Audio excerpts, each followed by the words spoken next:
Hi everyone, thank you for taking time to watch this video. For this piece, you're going to see a very small part of my creative process. Most of the heavy work has already been done. This video will be more about some of the finishing touches I take when I do an acrylic and marker painting. This specific piece is titled Lilith, and it is part of my vampire series. This series will explore vampirism throughout different cultures and different time periods. Here I'm using a reddish brown Prismacolor marker to add some depth to the hair.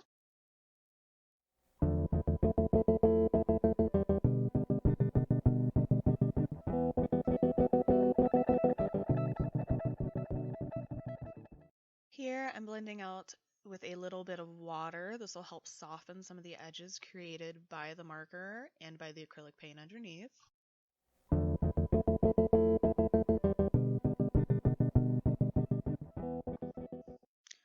Now we're switching to some Copic markers, which I actually really enjoy using with acrylic paint, especially because of how fine the tips are. Those brush tips are incredibly flexible, making it really easy to get different line weights. Whereas with the regular Prismacolors that I have, getting the different line weights is a little more difficult due to the lack of flexibility of the tips.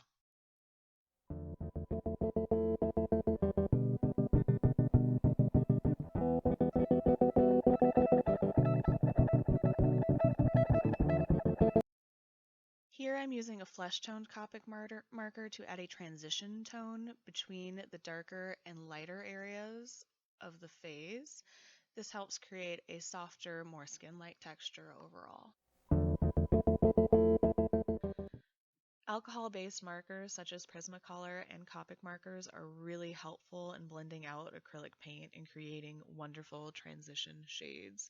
They can also lighten up an area that you might have accidentally made too intense. Prismacolor markers are great as well to add a little bit of depth to certain areas of the piece. Here I'm using a orange shade to help add a little bit more depth to the hair and a little bit more color to the hair.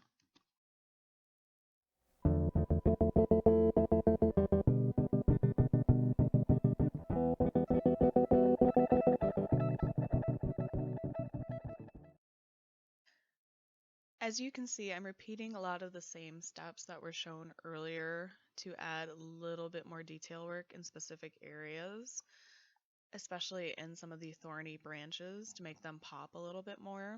The reason there are thorns in this piece is because in the only verse in the Bible that Lilith is actually mentioned, it is mentioned that she has a castle basically where it is overgrown with briars and thorns, and I really wanted to add that element to this piece to help illustrate that backstory. Here we're really punching up the color yellow in the eyes on a small brush. I actually used Azo yellow and acrylic paint. I wanted to make the eyes, once again, the main focal point of the piece and to add that glow to them to make it look as though there's kind of a supernatural night creature you're looking at.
The list of all the brands of paint and marker and the individual colors I actually used in this piece are listed in the description of the video.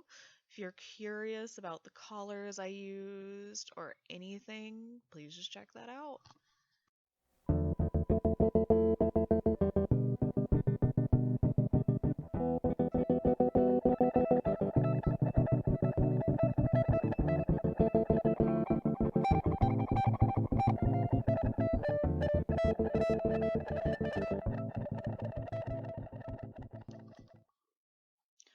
Thank you so much for watching this video. Hopefully it gives you a tiny bit of insight into my creative process.